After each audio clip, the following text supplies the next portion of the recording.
불편한 편의점. 김호연. 나무 옆 의자. 사내 진미 도시락.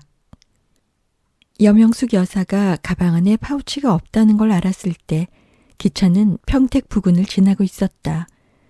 문제는 어디서 그것을 잃어버렸는지 도무지 기억이 나지 않는다는 것이었다. 파우치를 잃었다는 현실보다 감퇴라는 기억력이 그녀를 더욱 불안하게 만들었다. 어느새 식은땀을 흘리며 그녀는 자신의 지난 행적을 필사적으로 떠올려 보았다. 서울역에서 KTX 기차표를 끊을 때까지는 분명 파우치를 지니고 있었다. 그러니 파우치에 든 지갑에서 카드를 꺼내 표를 끊을 수 있었겠지.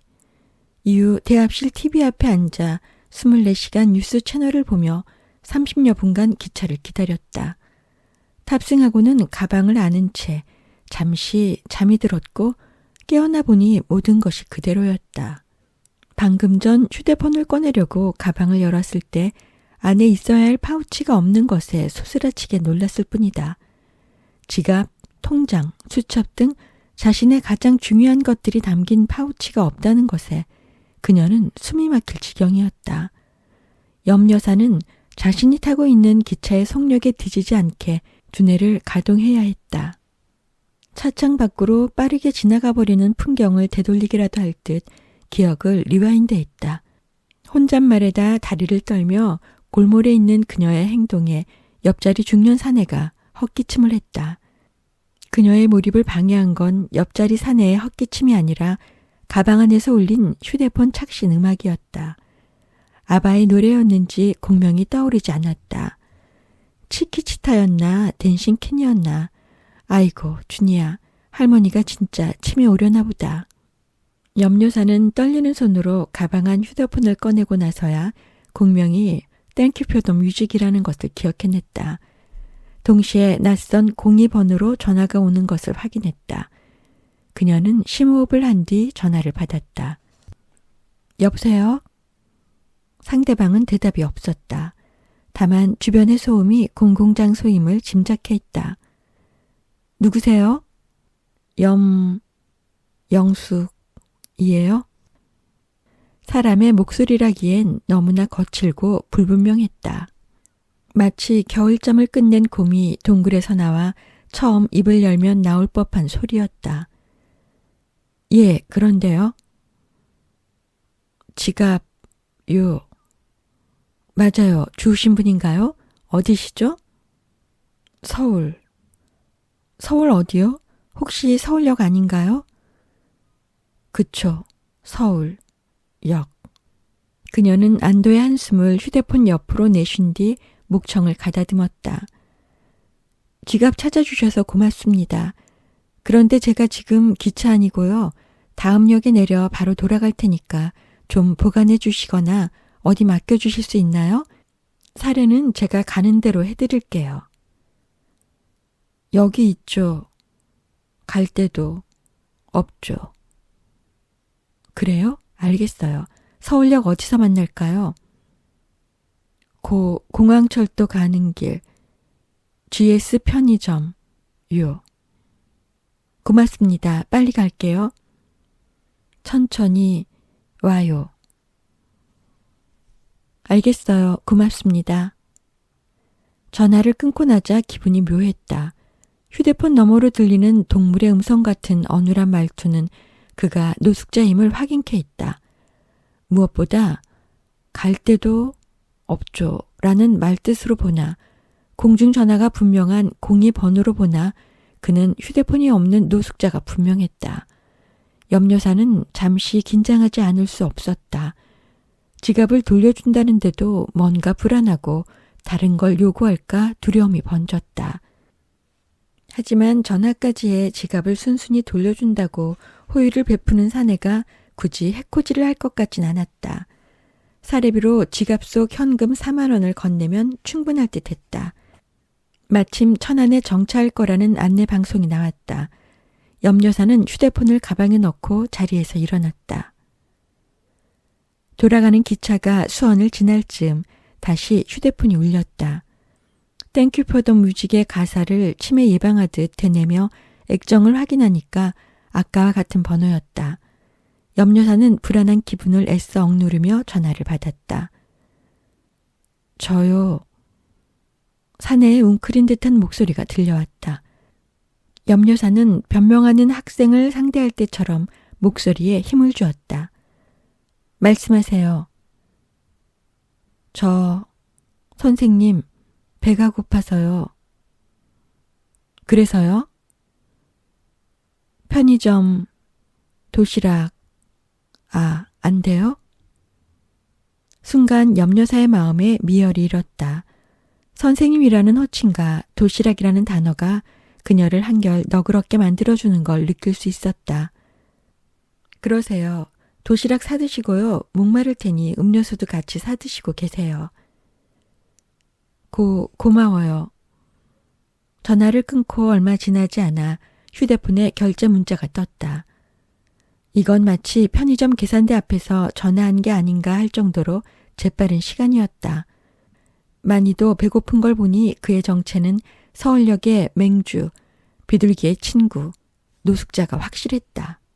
자세히 살펴보니 GS 박찬호 투머치 찬 많은 도시락 4,900원이라 떠 있었다. 음료수는 안 사 먹은 거 보니 염치는 있나 보군.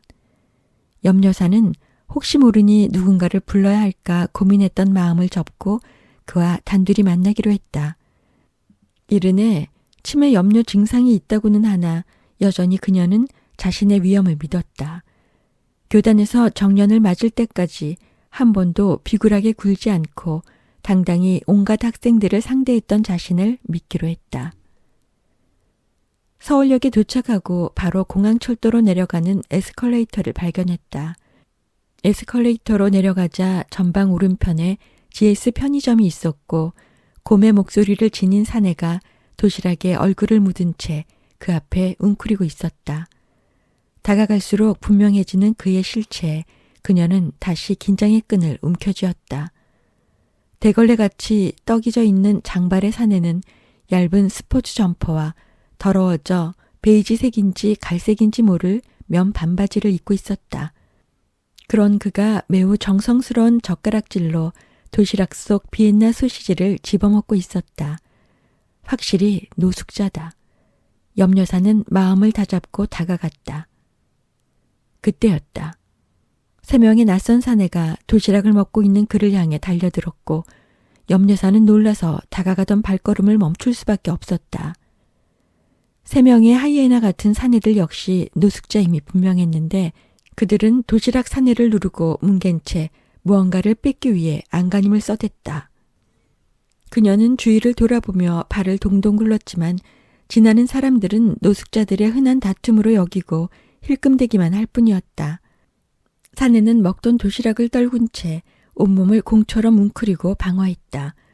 하지만 결국 놈들에 의해 목이 졸리고 팔이 들리며 지키고 있던 물건을 빼앗기고 말았다. 안절부절 못하며 살피던 염려사의 시야에 놈들이 빼앗은 물건이 확 들어왔다. 자신의 분홍색 파우치였다. 도시락 사내를 떼어내듯 발로 몇 번 밟은 뒤 노숙자 셋이 자리를 뜨기 시작했다. 염려사는 손발이 떨려 어찌할 바를 모른 채 주저앉았다. 그때 사내가 반격하듯 일어나 파우치를 쥔 놈을 향해 온몸을 던졌다. 끄아웅. 괴성과 함께 사내가 놈의 다리를 붙잡고 넘어뜨렸다. 놈은 짓누르며 다시 파우치를 빼앗은 사내를 곧 다른 녀석들이 덮쳤다. 순간 염려사의 눈에 불이 들어왔다. 그녀는 벌떡 일어나 그들을 향해 튀어나가며 목에 핏대를 세웠다. 야 이놈들아 그거 놓지 못해? 그녀의 고함과 돌진에 녀석들이 멈칫했다. 달려간 그녀는 가방을 들어 맨 앞 녀석의 머리를 내리찍었다. 끄흑. 놈이 고통스러워하자 다른 녀석들이 일어나 뒷걸음질치기 시작했다. 도둑이야. 내 지갑 훔쳐간다. 이놈들아. 염려사의 앙칼진 외침에 사람들이 멈춰서 관심을 주기 시작하자 녀석들이 하나둘 몸을 돌려 달아나기 시작했다. 오직 도시락 사내만이 품에 안은 파우치를 끌어안은 채 웅크리고 있었다. 그녀는 사내에게 다가갔다. 괜찮아요? 사내가 고개를 들어 염려사를 올려다보았다. 맞아서 부은 눈두덩이, 코피와 콧물이 섞여 나오는 코, 수염으로 가려진 입이 마치 사냥을 나갔다 다쳐 돌아온 원시인처럼 보였다. 사내는 그제야 자신을 공격하던 놈들이 사라진 것을 깨달은 듯 서서히 몸을 일으켜 앉았다. 염려사 역시 손수건을 꺼내 그런 사내 앞에 웅크리고 앉았다. 순간 노숙자 특유의 퀴퀴하고 역한 냄새가 코에 훅 들어왔다. 염려사는 숨을 참으며 그에게 손수건을 건넸다. 사내는 고개를 저은 뒤 점퍼 소매로 쓱 코를 문질렀다. 그녀는 행여 파우치에 사내의 피와 콧물이 묻을까 염려가 드는 스스로에게 짜증이 일었다. 진짜 괜찮아요? 사내가 고개를 끄덕이곤 염려사를 살폈다. 유심히 살피는 사내의 눈빛에 그녀는 잠시 자신이 무얼 잘못한 거라도 있나 걱정이 들었고 어서 자리를 뜨고 싶은 마음이 앞섰다. 그래, 이제 파우치를 돌려받아야 했다. 고마워요. 그거 챙겨줘서. 사내가 자신의 왼팔로 감싼 파우치를 오른손으로 짚더니 그녀에게 건넸다. 그런데 염려사가 파우치를 받으려는 순간 사내가 다시 그것을 자기 품으로 회수했다. 놀란 그녀를 꼼꼼하게 살피며 그가 파우치를 열었다. 뭐 하는 거예요? 주인, 맞아요? 그럼요. 내가 주인이니까 알고 온 거잖아요. 아까 나랑 통화한 거 기억 안 나요? 터무니없는 그의 의심에 염려사는 기분이 나빠지려 했다. 사내는 가타부타 말없이 파우치를 뒤져 지갑을 찾았고 거기서 신분증을 꺼내 살폈다. 주민번호 요. 아니, 내가 지금 거짓말하는 것 같아요? 확실해야 해요. 이거 주인. 돌려줄 책임이 있어요. 거기 주민등록증에 내 사진 붙어 있잖아요. 비교해봐요. 사내는 맞아서 부은 눈을 끔뻑이며 주민등록증과 염려사를 번갈아 살폈다. 사진 안 같아 보여요. 황당함에 염려사는 자기도 모르게 혀를 찼다. 화도 나지 않았다. 오래됐어요, 사진. 사내가 덧붙였다. 오래된 사진이지만 분명 염려사의 얼굴이고 알아볼 만도 한데 아마도 건강 상태를 반영하는 듯 사내의 시력에 문제가 있는 것 같았다. 혹은 그녀가 정말 몰라보게 늙었거나. 주민번호 말해봐요. 휴. 염려사는 짧은 한숨을 쉰 뒤 사내를 향해 또박또박 말했다. 52072호 XXXXXXX 됐어요? 맞다. 확실히 해야죠. 그쵸? 사내가 동의를 구하는 눈짓과 함께 주민등록증을 지갑에 넣고 다시 파우치에 담아 건넸다. 염려사는 파우치를 받았다. 한바탕 소동이 정리된 기분이 들자 사내에게 고마움이 물결치기 시작했다. 다른 노동자들에게 맞아가면서까지 파우치를 지킨 것부터 주인에게 잘 돌려주기 위해 꼼꼼하게 확인을 한 것까지 사실 어지간한 책임감이 아니면 할 수 없는 행동이기 때문이었다. 그때 사내가 끙 소리를 내며 일어섰다. 염려사도 자리에서 일어나 서둘러 지갑에서 현찰 4만 원을 꺼냈다. 여기요. 건넨 돈을 보고 사내가 망설이는 게 느껴졌다. 받아요. 사내는 현찰로 손을 뻗는 대신 점퍼로 손을 넣어 정체를 알 수 없는 휴지 뭉치를 꺼냈다. 그걸로 코피가 흐르는 코를 훔쳤다. 그러고는 돌아서 걷기 시작했다. 사례비를 진 손이 민망해진 그녀는 한동안 사내를 바라보았다. 그는 웅크리고 도시락을 먹던 편의점 앞으로 허우적 걸어가더니 몸을 숙였다. 그녀는 사내를 뒤따라갔다. 편의점 앞, 아까 먹던 도시락이 뒤집어진 광경을 보며 사내는 혼잣말을 하고 있었다. 뒤이어 탄식하는 소리도 들렸다. 한동안 그의 뒷모습을 살피던 염여사가 몸을 숙여 등을 두드렸다. 사내가 돌아보자 그녀는 주눅든 학생을 다독일 때의 표정을 지어 보였다. 아저씨, 나랑 잠깐 어디 가요? 예? 서부역 방면으로 나오며 사내는 잠시 멈칫했다. 마치 자연의 품을 떠나 아스팔트 위 트럭에 올라타길 거부하는 초식동물 같았다. 염여사는 재촉하듯 손짓해 결국 그를 서울역 역사에서 빠져나오게 했고 함께 가럴동 길을 걸었다. 사내는 염여사의 속도에 맞춰 몇 보쯤 간격을 두고 뒤를 따랐다. 그녀는 젠걸음으로 가럴동을 지나 청파동을 향해 나아갔다. 늦가을 은행나무 가로수에서 떨어진 열매가 사내와 비슷한 냄새를 풍기고 있었다. 염여사는 왜 대뜸 그를 데리고 나왔는지에 대해 생각해 보았다. 살해를 거부한 사내에게 어떻게든 보상하고 싶었다. 사내가 필사적으로 자신의 파우치를 지킨 것에 대한 보상이자 노숙자임에도 올바른 행동을 한 걸 지지해주고 싶었다. 오랜 시간 교단에 서 있으며 몸에 밴 학생들의 행동에 대한 피드백이 여기서도 발휘된 것이 사실이다. 무엇보다 염여사는 모태신앙으로 생애 전부를 크리스천으로 살아왔고 먼저 선한 사마리아인의 모습을 보여준 노숙자 사내에게 자신 역시 선한 사마리아인이 되고 싶었다. 15분쯤 걸었을까.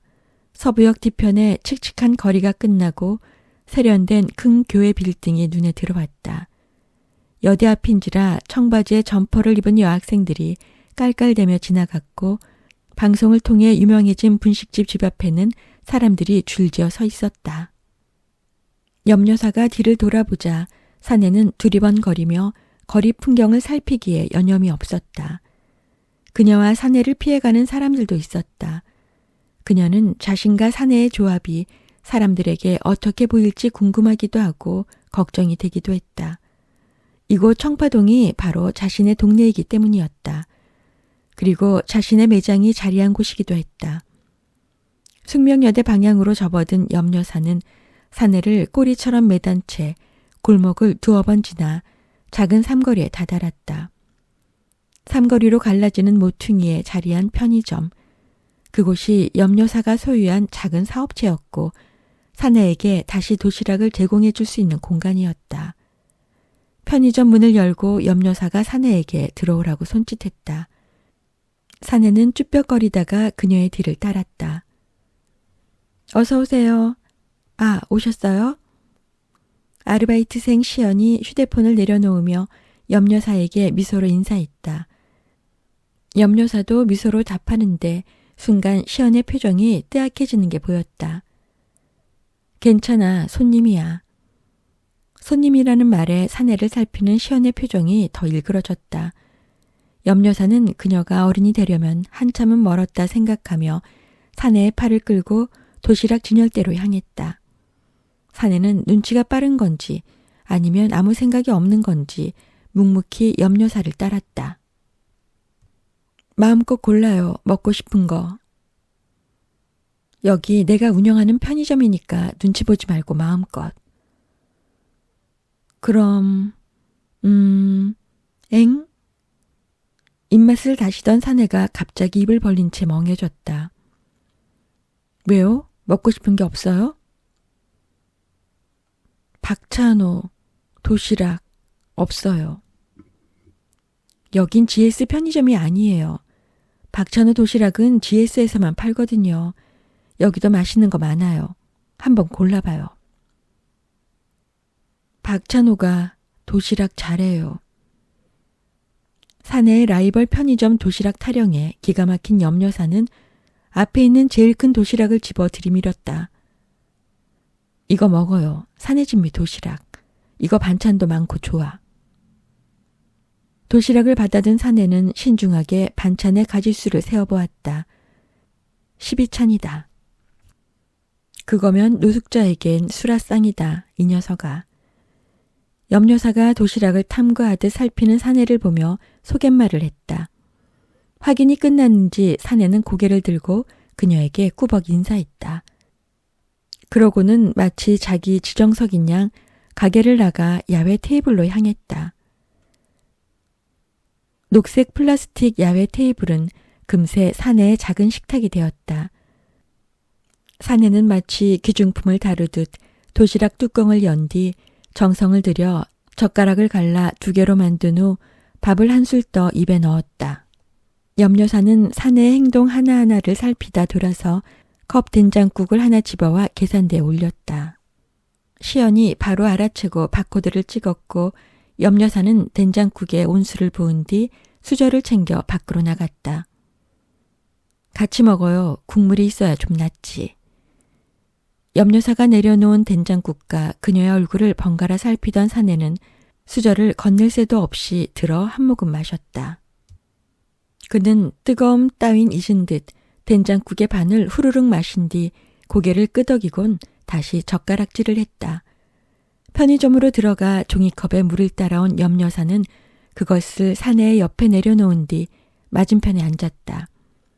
그녀는 사내가 도시락을 먹는 걸 바라보았다.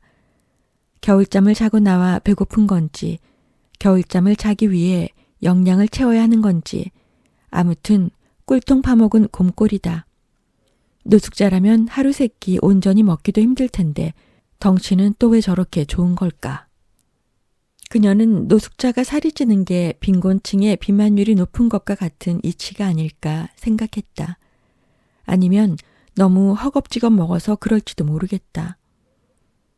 천천히 먹어요. 아무도 안 뺏어 먹으니까. 사내가 볶음김치 국물을 입에 묻힌 채 염여사를 올려다보았다. 아까의 경계 어린 눈빛이 아닌 고분고분한 표정이다. 맛있어요. 사내가 옆에 둔 도시락 뚜껑을 보고는 다시 덧붙였다. 진짜 사내 진미. 사내는 말을 끝맺는 대신 고개를 숙여 꾸벅 인사를 하곤 다시 된장국을 들어 마셨다. 제법 안정감 있게 행동하는 걸 보니 허기를 채워 정신이 든 듯했다. 남은 어묵볶음을 젓가락질하는 그를 보며 염여사는 묘한 만족감을 느꼈다.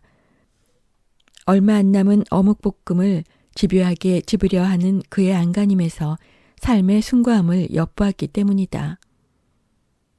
앞으로 배고플 때 이리로 와요. 언제라도 도시락 먹고 가요. 사내가 젓가락질을 멈추더니 눈을 동그랗게 뜨고 그녀를 응시했다. 알바들에게 말해줄 테니 돈 낼 거 없이 그냥 먹으면 돼요. 폐기된 거 말이죠. 아니, 새 거 먹어요. 왜 폐기된 거를 먹어요? 알바들 폐기된 거 먹어요. 나 그거 아주 최고예요. 우리 편의점은 폐기된 거 안 먹어요. 알바한테도 당신한테도. 그러니까 제대로 된 거 먹어요. 내 글이 말해줄 테니까. 사내가 잠시 어리둥절해하더니 다시 꾸벅 인사를 하고 어묵볶음 조각을 집으려 했었다. 염여사는 진작 가져온 수저를 그제야 그에게 건넸다. 그가 수저를 봤더니 침팬지가 스마트폰을 보듯 잠시 멈칫했다. 하지만 곧 한 번 배운 자전거 타기를 시간이 지나도 몸이 기억하는 것처럼 수저로 어묵볶음 조각을 긁어 모아 담았다. 그런 뒤 만족스럽게 그것을 입으로 가져갔다. 깔끔하게 비운 플라스틱 도시락에서 고개를 든 사내가 염여사를 보았다. 잘 먹었습니다. 고맙습니다. 나야말로 파우치 지켜줘 고마워요. 그게 원래 두 놈이 챙겼어요. 두 놈요? 예. 그래서 나 두 놈 혼내고 뺏었어요. 그지 같은 거. 그럼 내 파우치를 훔친 놈들에게서 댁이 그걸 굳이 빼앗았다는 거예요? 나한테 돌려주려고? 사내가 고개를 끄덕이며 염여사가 떠다 준 종이컵의 물을 마셨다. 두 놈이면 나 이겨요. 셋은 힘들어. 걔들 다음에 따로 나한테 혼나요. 말을 마친 사내가 서울역 상황을 떠올리다 분이 나는지 이를 드러냈다. 누런이와 그 사이에 낀 고춧가루가 염려사의 눈살을 찌푸리게 했지만 자신의 힘을 과시하는 그의 모습에서 생기가 느껴져 기분이 풀렸다. 사내가 남은 물을 마시고 주위를 살폈다. 근데 여기 어디죠? 여기? 청파동 푸른 언덕. 푸른 언덕 좋네요. 사내가 우거진 수염 속 입꼬리를 올리곤 도시락과 된장국 용기를 집어들고 일어났다. 자연스러운 행동인 양 재활용통에 그것들을 버린 사내는 염료사 앞에와 점퍼에서 다시 휴지 뭉치를 꺼내 입을 닦았다. 그리고는 90도로 몸을 숙여 인사를 한 뒤 편의점을 등졌다. 염료사는 퇴근하는 직장인처럼 서울역 방향으로 걸어가는 사내의 뒷모습을 바라보다가 편의점으로 들어왔다. 그녀가 돌아오자마자 시연이 호기심 어린 눈으로 이것저것 묻기 시작했다. 염려사는 파우치를 잃어버렸다는 걸 깨달은 기차한 상황에서부터 지금까지의 일을 털어놓았다.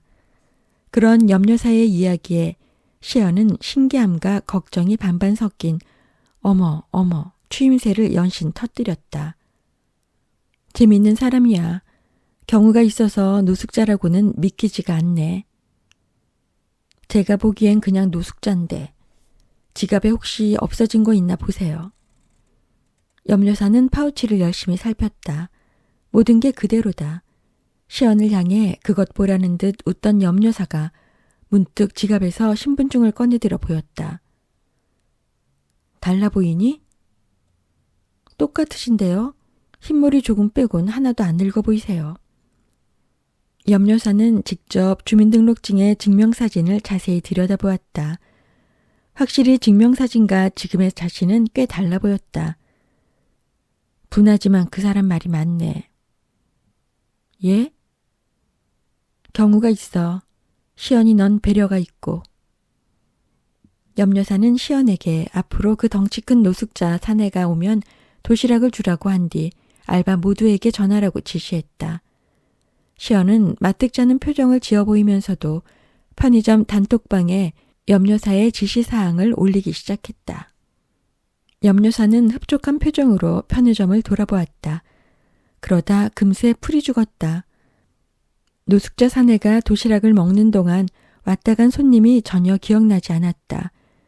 정말로 치매일지도 모른다는 걱정에 침이 다 쓰게 느껴졌다. 그럼에도 선행을 받았고 베풀었다. 이 정도면 괜찮은 하루였다고 생각하기로 했다. 그런데 부산 안 가세요? 아이고 내 정신 봐. 아직 하루는 끝나지 않았다. 늦게라도 오늘 밤까진 부산에 도착해야 했다. 사촌 언니의 장례식이 있었고 간 김에 며칠 더 부산에서 보낼 계획이었다. 염려사는 파우치를 가방에 잘 집어넣고 다시 서울역으로 향했다.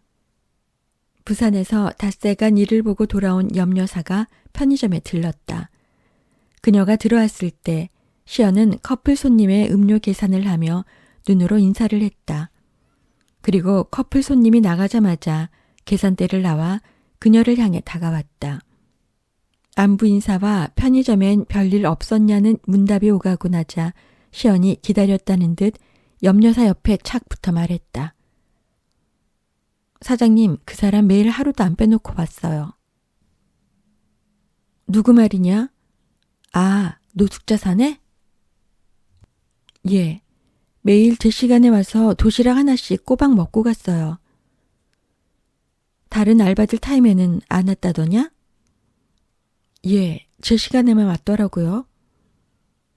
그럼 그 사람이 너 좋아하는 거 아니니? 염려사의 짓궂은 농담에 시연이 질색하는 표정을 지으며 눈을 흘겼다. 염려사는 웃으며 농담이라는 말로 시연의 투정을 받아주었다. 근데요 사장님, 생각해보니까 제 시간에만 오는 게 저녁 8시 폐기 시간 맞춰 오는 거더라고요. 뭐? 새거 주라고 했잖니? 말했죠. 근데 새거 드시라 해도 곧 죽어라 폐기 도시락 먹겠다고 우기더라고요. 그래도 내가 새거 주겠다고 말했는데 성의 없게 되잖아. 사장님, 그게 쉽지 않은 게요. 그 사람 웅얼웅얼거리며 계속 카운터 앞에서 우겨대면요. 일단 냄새가 나요. 편의점에 큰 똥이 하나 놓여있는 꼴이라고요. 심지어 그 사람이 카운터에 있는 거 보고 들어오던 손님이 나간 적도 있다고요. 어쩌겠어요? 빨리 치우려면 그 사람 원하는 대로 빨리 줘서 내보내는 방법밖에 없더라고요. 게다가 내보내고 나선 환기도 시켜야 하고요. 휴, 알겠다. 제가 보기엔 작정한 거라니까요. 어떻게 귀신같이 알았는지 도시락 폐기 시간 딱 맞춰 오더라니까요. 경우가 있어, 역시. 어제는 좀 늦길래 어디 아픈가 걱정이 다 되더라고요. 시연이 혀로 입술을 쓸며 정말 걱정하는 모습을 보이자 염 여사는 헛웃음이 나왔다. 키만 크고 바짝 마른 몸에 마음까지 여린 시연을 볼 때마다 염 여사는 바람에 정신없이 흔들리는 가게 홍보 풍선 인형이 떠오르곤 했다. 시연이 너 그렇게 착해서 어떻게 세상을 살려 그러니? 사장님이야말로 노숙자한테 도시락을 맨날 주실 순진한 생각을 하시다니. 그 사람이 불쑥 동료들까지 데려오면 어쩌려고 그러셨어요? 시연이 대받아친다. 아무렴 풍선인형도 탄력이 있다. 그럴 사람은 아니더라. 에이, 어떻게 그걸 다 아세요? 내가 사람 보는 눈은 있어. 그러니 너도 고용한 거 아니냐?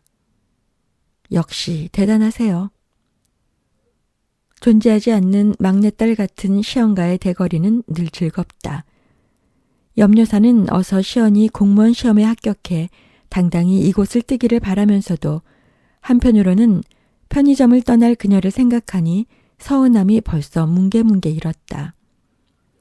딸랑 방울 소리와 함께 손님이 들어오고 시연이 인사와 함께 카운터로 돌아갔다.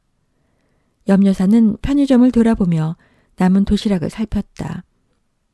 조만간 도시락 폐기 시간에 한번 나와보기로 마음을 먹었다.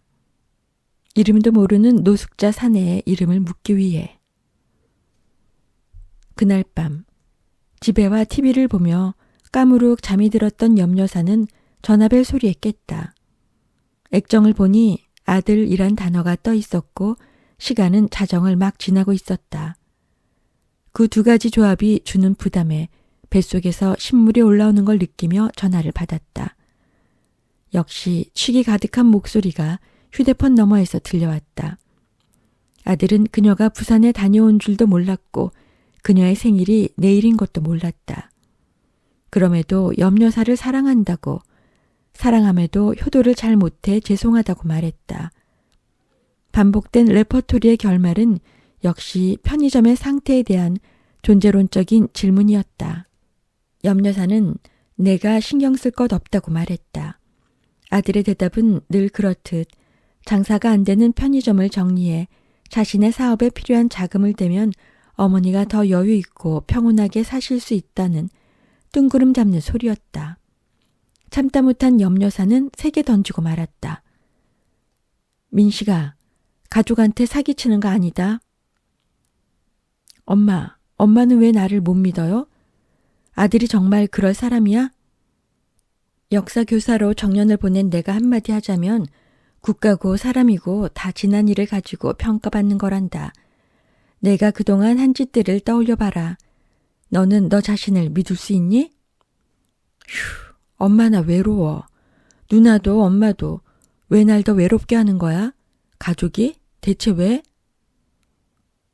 술정하는 거면 전화 끊어라. 엄마! 전화를 끊고 염 여사는 주방으로 향했다. 심장이 기름튀는 불판에 올려진 것처럼 아팠다. 통증이 지글거리는 소리를 내며 가슴 전체를 압박해왔다. 그녀는 냉장고를 열고 캔 맥주를 따서 벌컥벌컥 들이켰다. 가슴의 불을, 심장의 고통을 끄기라도 할 기세로 마시다 보니 사례가 들려 캑캑거려야 했다. 술 취한 아들의 흰소리를 잊기 위해 술을 마시는 자신의 모습이 한심했다. 어떻게 해야 할지 정말 모르겠다. 깔끔한 판단력과 결단력으로 지금까지 인생을 무난하게 살아왔다고 생각했다. 하지만 자식의 문제는 늘 그녀를 고장난 저울로 만들었다. 편의점을 정리해 아들놈의 사업인지 사기인지를 돕는다고 치자. 잃는다고 치고 그럼 무엇이 이어질까? 그건 아마 남은 유일한 재산인 이 방 2개 빌라겠지. 청파동 언덕에서 20년째 빗바랜 채 서 있는 9억 빌라의 3층. 염려사의 마지막 터전까지 빨리고 나서야 아들은 실패를 멈출지도 모르겠다.